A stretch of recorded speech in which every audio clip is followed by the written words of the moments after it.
Yeah, do magnetic desalinizing reclaiming devices work? You attach these to your irrigation system, and electric pulse changes the molecular structure of water so it moves through the soil better. Does that work, Khalid? Not to my knowledge. Magical Mary intervention. Lou? Yes, Sorry, I'm having a hard time finding the hand thing on this.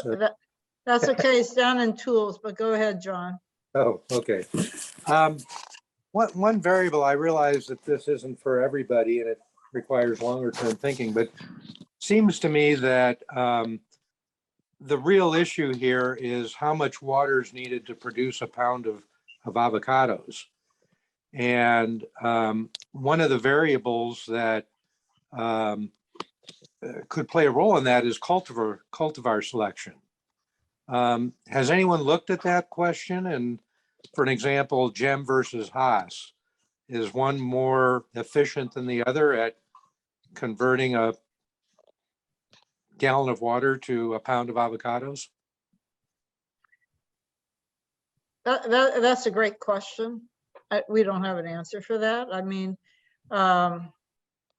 just recently in Mexico, I'll go back to rootstocks. Just recently in Mexico in the last 2 years, right before Samuel Salazar passed away, they released 6 new, I think it's 5 or 6 new rootstocks in Mexico that Samuel had been looking at in the state of Nayarit. And some of those rootstocks they claim are drought tolerant. So, you know, that's another way, that's another thing, is that we can maybe have rootstocks that are more efficient at extracting water from the soil, or maybe are more deeply rooted than a typical avocado tree. But that's a long-term solution, because those rootstocks, first of all, from Mexico, are not here in California. And even if tomorrow we were able to bring them in, they would not be available for 4 or 5 years. But the other thing is that, you know, if we want to have that as part of the breeding program, that's a long-term solution. And varieties, yes, we can go and look at the gem, we can look at the lamb, we can look at the other material that we have in the breeding program that we're considering on releasing in the next 4 or 5 years. And we can look at water use efficiency. Most of the material that, like gem, that is about to be released, have a higher production efficiency because they tend to be smaller trees than Hass.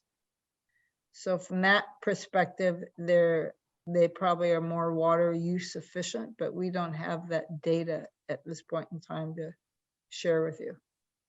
Yeah. But it's a great question. Is there anyone looking at that or thinking about looking at that? Well, I think now that I have research money again, and now that I'm finally replacing Rodrigo Iterita come January 1st, we're going to be able to do that. We have a mapping population at UC Riverside of gem and BL516 seedlings, and that is one of the things that we will be looking at in that mapping population, since we have close to 750 individual plants. We're going to look at water use efficiency in that planting, and to look for genetic markers that might give us an idea of drought tolerance or heat tolerance. Great. But even if there's no actual genetic differences in heat tolerance or drought tolerance, you know, if you can produce more fruit for a given amount of water, it's, you know, it's more water efficient. So yeah, and so you're not going to see a big difference between, you know, gem and Hass, but if you produce more fruit with gem, it's going to be more water efficient. And the other factor is, you know, Mary Lou mentioned this, is salinity tolerance and rootstocks. And you know, Toro Canyon and Duke 7 are pretty tough when it comes to salinity. And if you're trying to grow a rootstock that is salinity sensitive, you're gonna have to put more water onto it to compensate. So yeah, rootstock's really important. Yeah, it was interesting. I met with some citrus growers yesterday. You know, in citrus, we have a huge suite of rootstocks. And so they were saying, oh, you know, this, and this, you know, what are the avocado rootstocks you have? I say, hey, wait a second. We're like 100 years behind in avocados. But the exciting thing with avocados is that, you know, we are getting more and more rootstocks. And I think here in the next 10 years, we will be approaching what we can do in citrus, saying, you know, if you have these conditions, use this rootstock. If you have these conditions, use these rootstocks. I think that, you know, we're slowly getting there. And I think that's really, really important. But, you know, finding rootstocks that can tolerate drought or these salt resistant rootstocks, we're going to have to balance that with rootstocks that make a huge tree versus rootstocks that maybe make a slightly smaller tree. But, you know, every grower is going to have it. You know, if you're in an area where you have high soil salinity, you're going to have to go with a highly salt sensitive, salt tolerant rootstock, whether it makes a big tree or not. So we're coming into a really exciting time, I believe, with rootstocks. We're not quite there yet, in my opinion, but we're coming into a very exciting time. And there are going to be more and more options for rootstocks on avocados here in the near future. And but Duke 7, Toro Canyon, Dusa, you know, those are all great rootstocks. Borcher is a great rootstock if you don't have root, you know, with the use of Arindus now, Borcher on a high pH soil is potentially a really great tree too. Those trees, when we had the trial at the South Coast Research and Extension Center, the Borcher tree was the most productive tree in the whole trial, but it has no root rot tolerance. So you have to balance all these things. So we have a question. Please elaborate on reuse of recycled water and new technologies to reduce salinity. Are there other technologies other than reverse osmosis? If reverse osmosis, how can a grower reduce costs to make it affordable? And what can a grower legally do with a toxic brine? Great question. Well, those are really great questions. Typically in California, you know, there is not much reuse of recycled water in agriculture. There's a lot of reuse in urban cities, like, you know, many cities in California, San Jose, San Diego, you know, they're reusing recycled water, treated recycled water for landscape. And we want to expand this to agriculture because the reuse right now is not high in agriculture. Many countries all over, you know, their reuse of recycled water is a lot more than California. So I think there's a potential for that. The reuse of recycled water has to be done on a larger scale, where you get the recycled water treated and make sure that it meets the quality standards, and then reuse it for agriculture.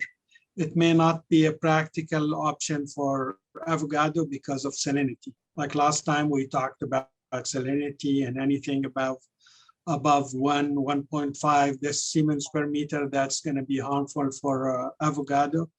1 decimen per meter is about 640 parts per million.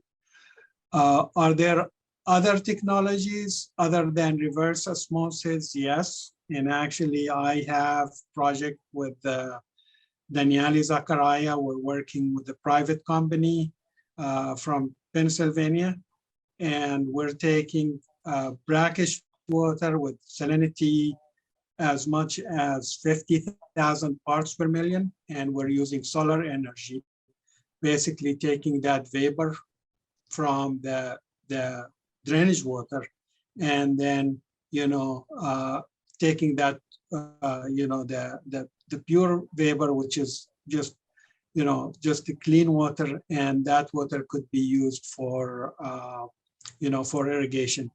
Again, this should not be done at the small scale or at the grower scale, because that's going to be way too expensive. And as Ken mentioned here, you know, what do you do with the brine? This is one of the issues, you know, what do you do you do with the brine? There are ways, like when you do it on a larger scale, you take that brine and there are lots of byproducts that you can use it for other things. And one thing that, that could come from brine water, and I know, I'm from Jordan, so I'm very familiar with the Dead Sea and with salinity over there in excess of 30%, 5-6 times the salinity of the ocean, the Pacific Ocean. And there are lots of good byproducts. One example is potassium bromide. That is a chemical used for tracing. And that chemical, is sold at relatively high price. So there are, opportunities, especially right now with the limited water supplies, and the cost of irrigation water is way up there. Ben, do you have anything to add? Yeah, if you have access to a poorer quality water, it can't be terrible, it can't be 50,000 part per million salinity, but if you've got access to water that's 3,000 or 4,000 part per million, and you have access to a better quality, you can learn to use the poorer quality water and then leach with the better quality, but that's going to be on a case-by-case basis, and it's dependent on having a good quality water to do that. So we have an interesting question. If your trees have 0 tip burn this time of year, are you over irrigating? Assuming a little tip burn has no reduction in yield.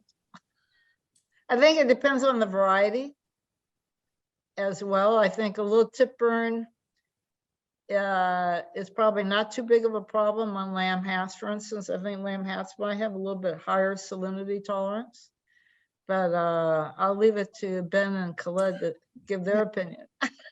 And this is a pure opinion. When a tree goes into flowering, so we're getting close to that. That's the worst time of year to look at an avocado.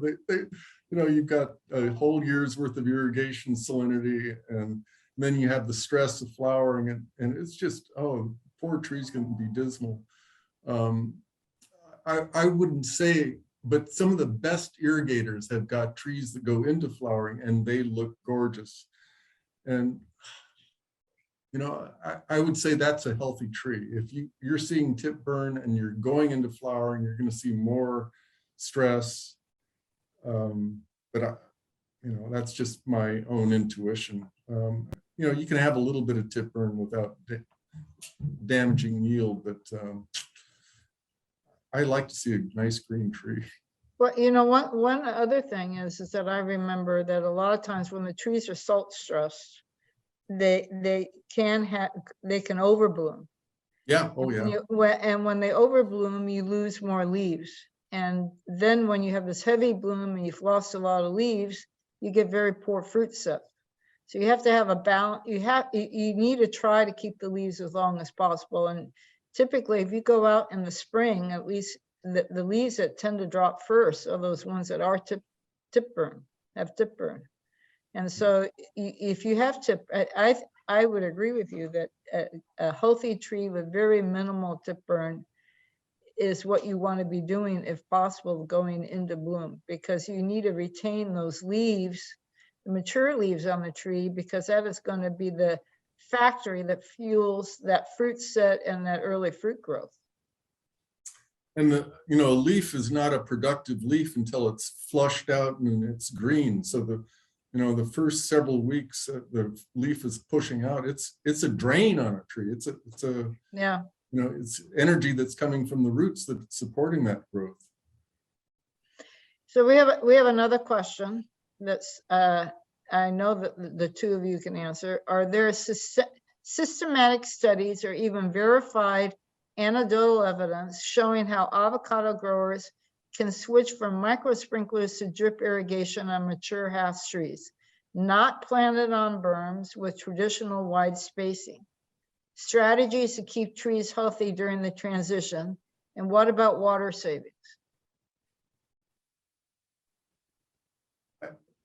You want to try that, Khaled? I've got an All answer. right, yeah, okay, so what I would say is for anyone, this is not specific for avocado, for anyone going from micro sprinklers to drip irrigation, you have to have reasons for this, you know. The first thing that I would do is determine my application rate with micro sprinklers.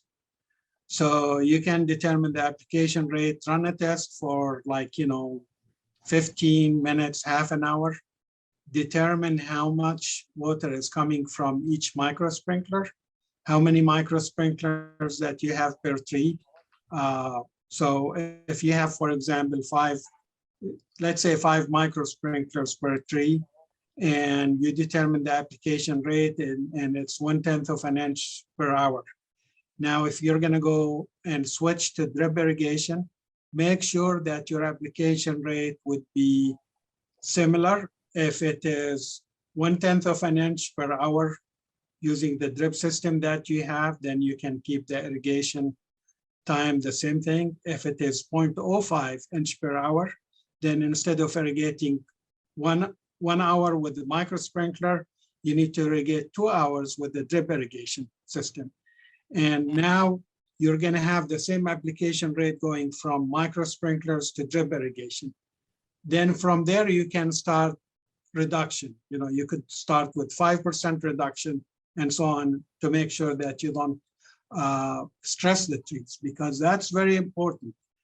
And micro sprinkler sometimes is the most efficient irrigation system, especially if you have lighter soils. If you have lighter soils, you know, you want to make sure that you cover the entire root zone. Ben, do you have anything to add? Oh, of course. The first thing is if you transition from any method to another method, do it during the winter time when the demand is the lowest. So, and hopefully you've got some rain as well. When you're in a mature orchard, you've got one giant root system essentially, but you've got an architecture below ground that is adapted. The pattern of roots that take up water are adapted to the pattern of water that's put down. So if you're going from this broad pattern that really has a high salinity fringe on it, you know, as you move out from the point of emission, in a micro sprinkler system, the salinity increases with distance from that emission point. Whereas in drip, you've got a nice distinct fringe that is high salinity. Anyway, you've got to match that architecture, you know, not exactly, but closely. And so that's where going in with the double line drip can approximate that. So you're wetting a large area, surface area that then kind of coalesces below ground. So if you're doing micro sprinkler and then you're going to double line drip, inline drip, so that you're wetting a large area, do it during the winter time. And as Khaled says, put on the same amount and try and match that amount. And then you can start looking at drilling back, because you're going to have actually more wet water, less saline water with a drip system than you will with that micro sprinkler system. Go slow. Great, so we have a hand raised, Greg. Yeah, I was just gonna comment on that drip conversion question, because I did that to a little block of my trees last winter. I did it in February, just like Ben suggested, doing it in the winter. And I used inline drip, and I laid the drip essentially. I tried to closely mimic closely follow the wetted patterns of the micro sprinklers that had previously been on the trees. And I used about the same volume over the summer, and the trees look all as good or better than they did last year. So the transition was pretty much perfect, or improved actually. I mean, the trees look a little bit improved compared to last year. Thanks, Greg. And this is really good because, you know, the reason that you got the improvements, I think in my mind, would be the reduced evaporation. So if you're still applying the same amount of water and you have reduced evaporation, more of that water is going to the root zone. Yeah, that was exactly my guess. My guess was I can technically be applying the same amount of water, but actually more water is getting to the tree because of that reduced evaporation. Yeah. Great. So we have a question from John Jaffone. Yeah, I was going to comment on that transition as well. We've tried it here with citrus, and it really boils down to keeping an eye on where the active roots are, those feeder roots, which are typically right around the drip line of the mature trees. And so if you install the drip lines closer to the trunk, you're not going, those feeder roots are not going to be seeing that water, and it makes the trees suffer a lot. So you almost have to use and irrigate much more for a longer period rather to make sure that the feeder roots are actually seeing, getting access to that water. Thanks, John. So for those of you, John Jaffone is a faithful person who attends these meetings, and he is my counterpart at Texas A&M in Texas. And we have a joint research project to look at avocados both in California and in Texas together. So for people, so John is coming to us from Texas. We have another question out here in chat. Haven't found one yet, but is there any evidence to support the idea that a gizmo or wonder chemical can reduce water use while maintaining or increasing yield? Stay tuned for the January meeting, I would say. Pray for rain. I don't think anybody has found that yet. Not yet, but there are some products like, you know, for example, you know, hydrogel would be a good product that could improve yield or reduce water use for specific conditions. If you have very light soil and you don't have enough water holding capacity, adding something like a hydrogel would help. But if you have medium type soil or heavier soil, it's not going to do any difference. And then when somebody approached me, I mean, we've been approached over the years with so many different, you know, ideas and gizmos, you know, to improve yield. I'll say, show me, you know, show me a location where you implemented this chemical or use this chemical and made the difference. But in general, you know, a lot of these things that they are not proven by scientific evidence, it's just a waste of time and effort. So there's no more questions in chat. Don't see any hands raised or anybody having, oh, Greg, you're back. Sorry, sure. I'll bother you with another question. Well, I saw that in the list of things that affect ET, canopy roughness was listed. What does that refer to exactly, and how does it affect ET? Does it increase or decrease it? In terms of this is when you calculate the crop coefficient, and this is not specific to avocado.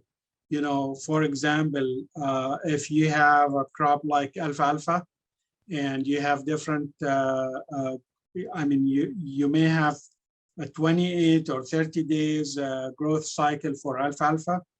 And typically you may have 2 flood irrigation events.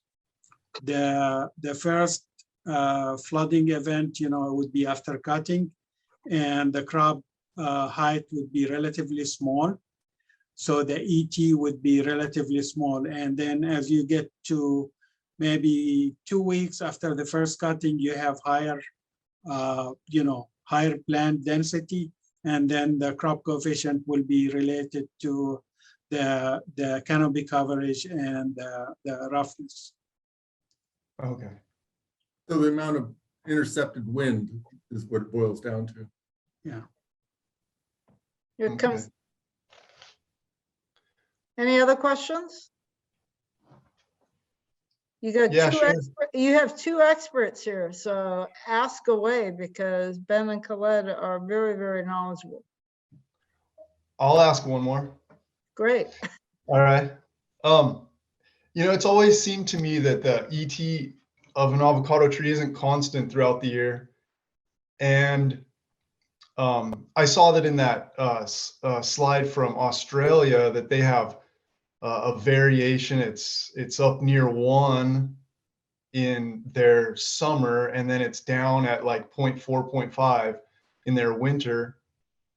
And it's always seemed to me that observing my trees, they seem to be similar. They essentially need a higher KC, let's say, during the summer into the fall, maybe through the fall, and then in the winter into at least the early spring, the ET seems lower, or the KC, I should say, seems lower. Have you guys? Has anyone observed that? I know often the KC for avocado is just given like 0.7 or 0.86 or whatever every month of the year, but it doesn't seem that that's accurate. Okay, I was involved in that 0.86, so I can address it a little bit. First of all, you're right. Tony Wiley published a very nice paper. It's probably now in the 1990s, showing that the transpirational rate of the avocado tree goes up greatly when the tree is flowering, because those flower panicles don't have much of a cuticle. So you have a very high rate of transpiration off of the tree when the tree is flowering. So that would say the KC would be higher there.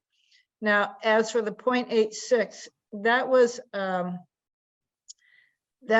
0.86 was developed by Jim Moser from the data that we collected at the Covey Lane irrigation project. That was a 6-year project down in San Diego County. We looked at irrigation frequency and irrigation amount. And that built upon the results of the Corona irrigation project, which also looked at irrigation frequency and irrigation amount. So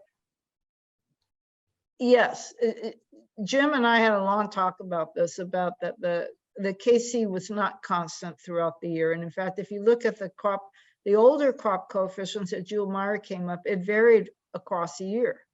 But Jim's contention was that that variability, it was not extreme. I was surprised when Khaled showed those numbers from Australia today, because it went from 0.4 to 1. And we didn't see that kind of variability with the data from the Covey Lane project, number one.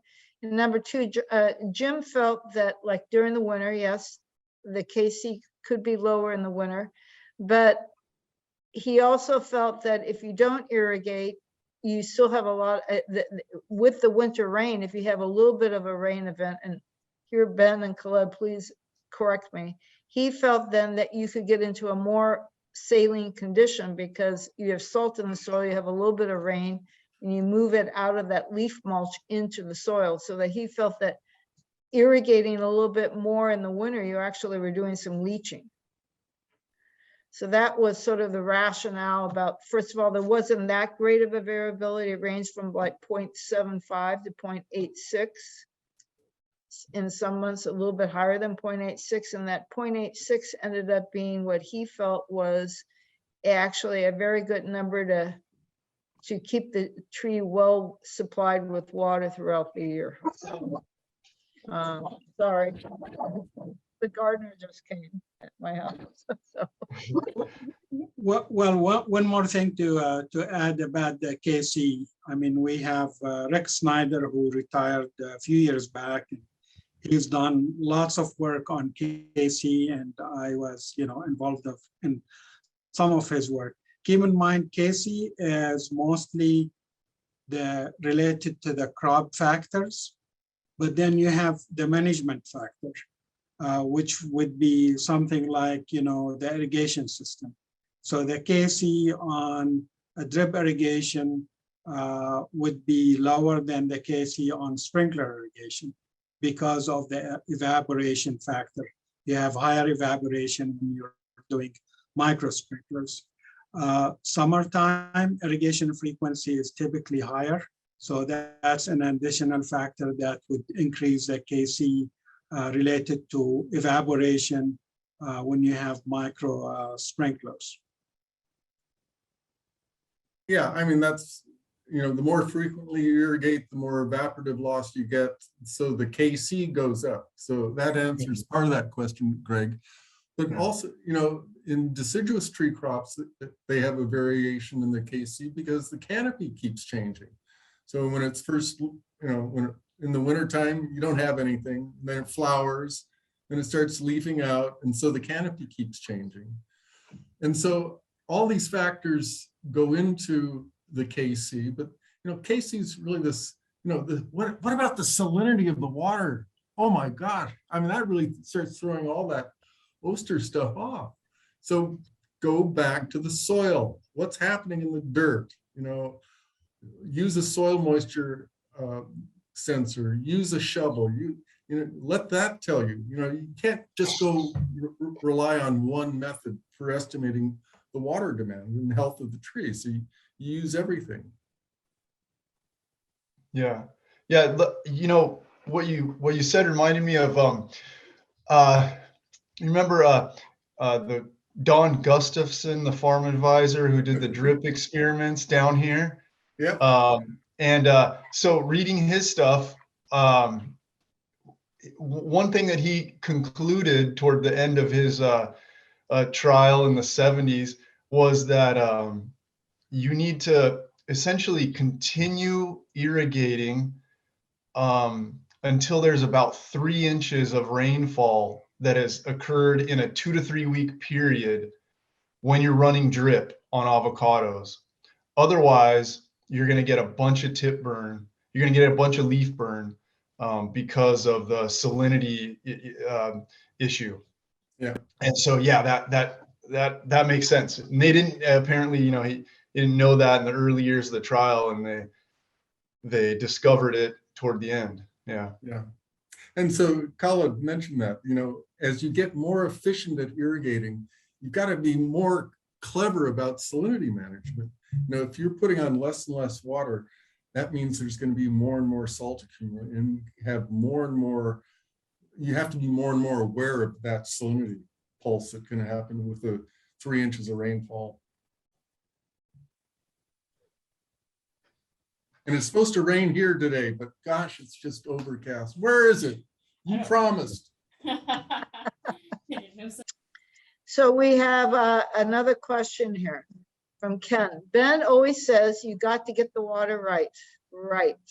For those of us who are not growing in the misty, rain-rich mountains of Michoacan and struggle with that, are there water consultants who understand the need of the ever finicky avocado tree that can visit a grove to assess existing irrigation and help with improving water use? If so, can you provide a list of them? Well, I would say the Water Conservation District can come and do a water audit for you. RCD, RCD, RCD, RCD. Anybody else, do you think? Can you think of anybody else?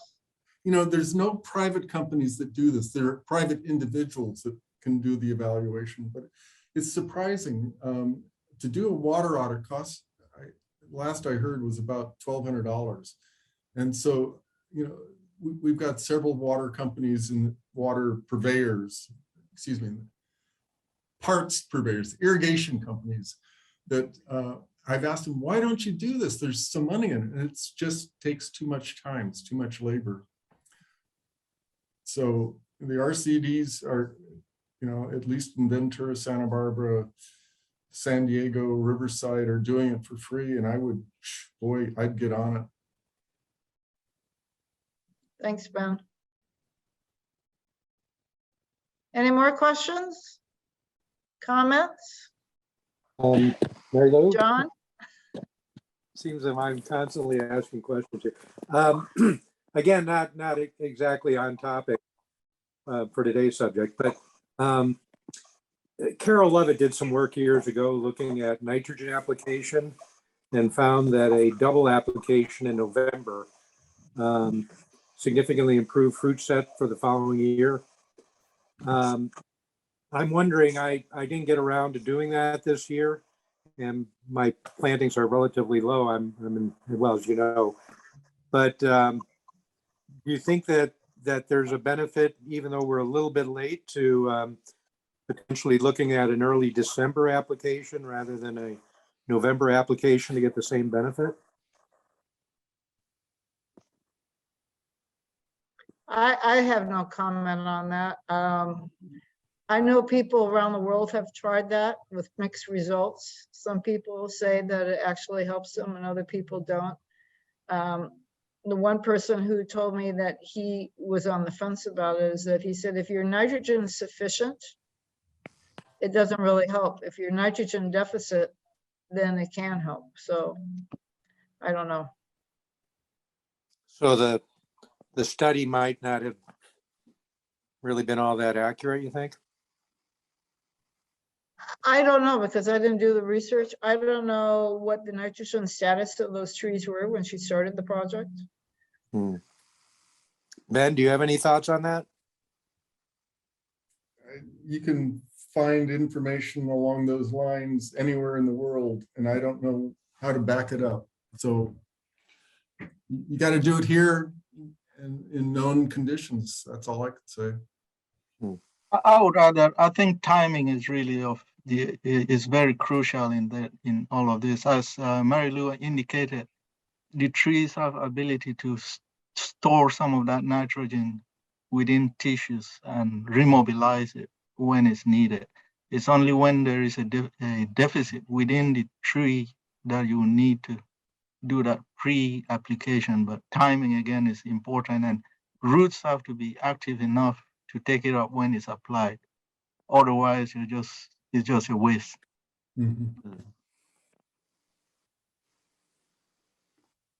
Great question, John, though. Perhaps we should ask Carol to speak about it, to give a summary of what she's done over the past 20, 30 years. So with that, I see no more questions, no more hands raised. I wish all of you have a very, very safe and happy Christmas and New Year's season, and happy holidays. And oh, we have one more question here. Any benefit to having the flexibility of micro sprinklers and dual drip hose lines that you could alternate between the growing season, especially during summer months before heat waves, to achieve greater wetting patterns, then rotating back to the drip with a similar application rate to match the micro sprinklers, obviously dependent upon water quality? Sure. So, Khaled, do you have a comment about, I mean, that would be a very expensive system to have a dual system like that, but would it be any benefit? I don't know, but I wouldn't do it because of the expense. I mean, it's nice to have another system. For tomato, we're looking at nitrogen use efficiency, and it would be great to have two systems, one for nitrogen application and one for irrigation to minimize nitrogen losses. But because of the expense, I would not do it, but it's a good idea if you want to do it. So I have one quick question. I was in Spain in April of this year, and we saw quite a few avocado grows that rather than 2 drip lines, they had 3 drip lines. There any advantage to having 3 lines? Not to my knowledge, but if you have 2 lines, you can customize it. Keep in mind, when you look at irrigation system, you design for the maximum application rate under the maximum conditions. So you look at the ET for that region, ETO for that region, the maximum ETO, the maximum crop coefficient, and then they have another fudge factor, maybe like 20% more. So when you design a system, you design for the maximum application rate at the maximum crop water demand, and then you have additional factor for, like, if you have extreme heat conditions where you have to apply more. So it depends on the design. So another question came in regarding the double line irrigation systems. You put the lines close to the trunk? No. John Jeffen mentioned it.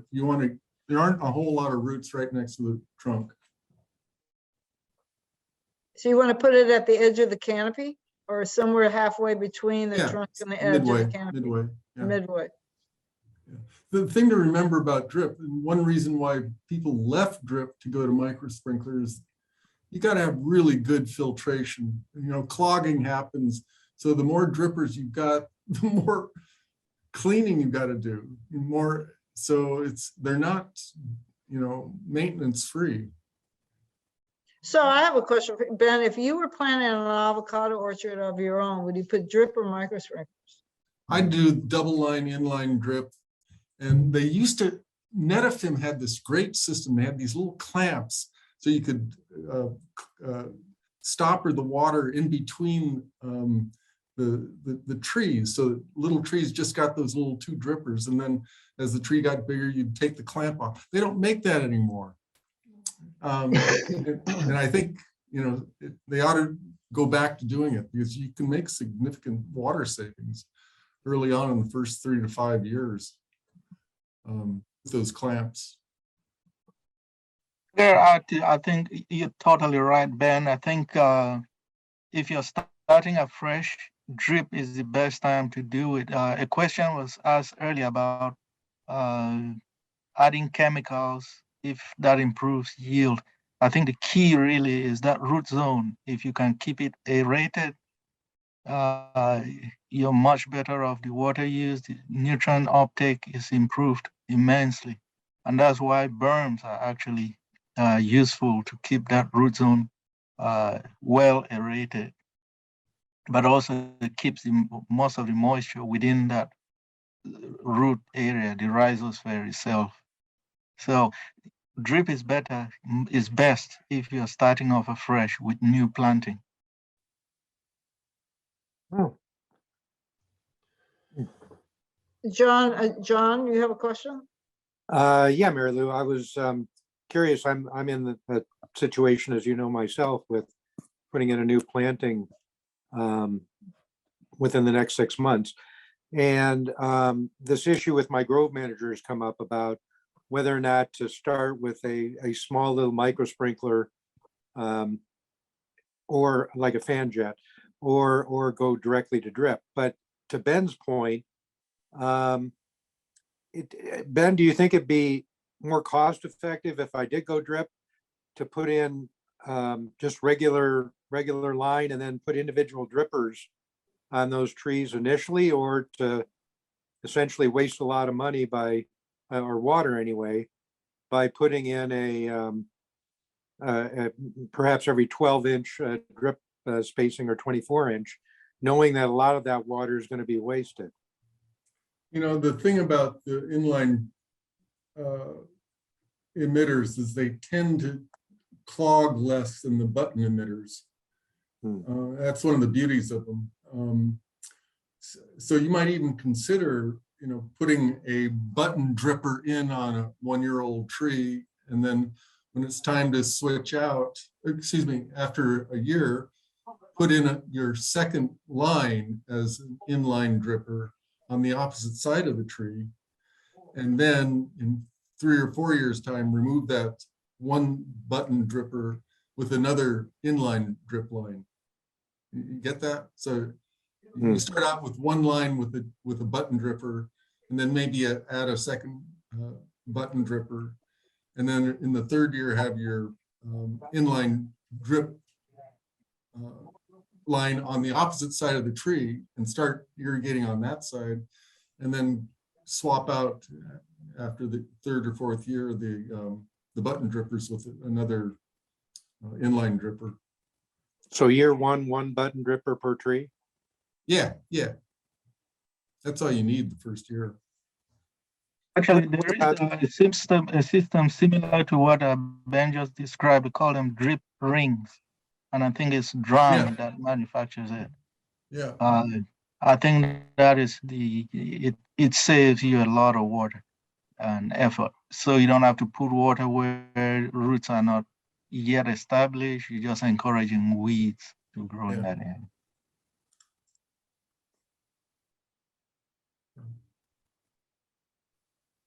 We have two other comments that came in. One is we're always concerned with inline drip due to clogging. A lot of people won't maintain the maintenance systems. That goes back to Ben's comment about people don't measure DU or distribution uniformity. The other comment is, wouldn't the woodpecker emitters be much easier to maintain than the Uniram inline? Specifically, to be able to replace emitters even with good filtration seems more efficient to be able to swap out emitters to give an acid bath soak. You know, that's a good point. All systems have their drawbacks. And you know, you've got to evaluate the system. You got to keep on top of it. And unfortunately, avocados, you get leaves on top of it. You don't see the drippers. They fail. They're not putting water out. Are you walking the system? I mean, it's whatever system you got to look after it. And I agree, you know, inlines, they tend to clog less, but they will clog. They are designed to clog. They're all, you know, they're all little filters out there. And so, yeah, you can easily replace a button dripper. But if you don't know that it's clogged, you're not going to do anything about it. So. And I would keep an eye on the flow meter. Yeah, there you Because, go. like, let's say if the flow meter is showing 100 gallons per minute, and that's, the system is running perfectly and fine, and, a year or 2 years later, and the system is running at 90 gallons per minute, it means like, you have plugging somewhere. So the flow meter is just a quick and easy way to figure out if you have plugging or if you have leaks. If it's showing 120 or 150, then you have a leak somewhere. So a flow meter is a good idea to have and to keep an eye on it.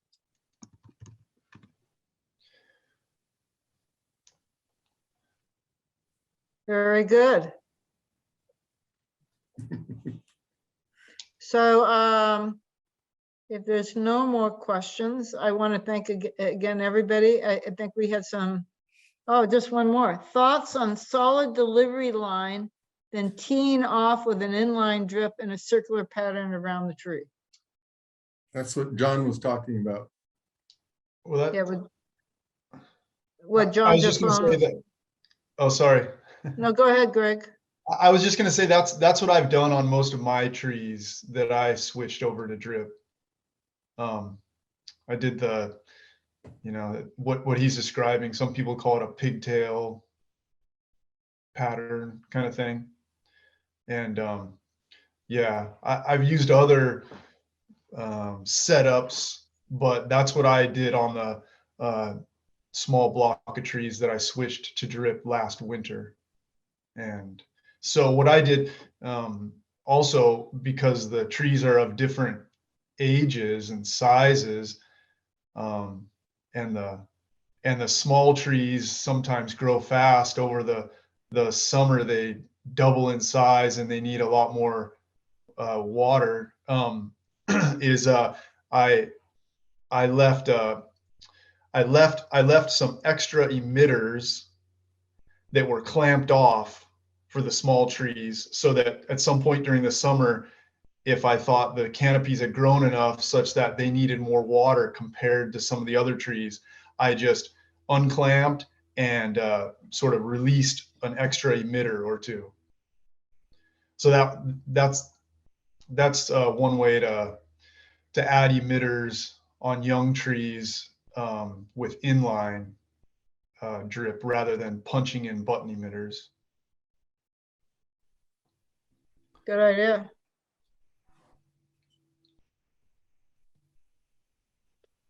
Well, very, very good. We're after 10 o'clock, so I want to thank everybody for staying with us, for the great questions we had today and the discussion. Thank you to our speakers who have really come, Ben and Colette, who've been with us the last, what, 3-4 sessions. So thank you very much. And we look forward to seeing you again in January. Lorena will be getting that announcement out as soon as I can verify the date. And that discussion will be Patrick Brown from UC Davis talking about biostimulants, and our own Gary Bender from San Diego County talking about his experience with testing gizmos and new chemicals. So thank you very much. Bye-bye. Thank you. Bye. Bye.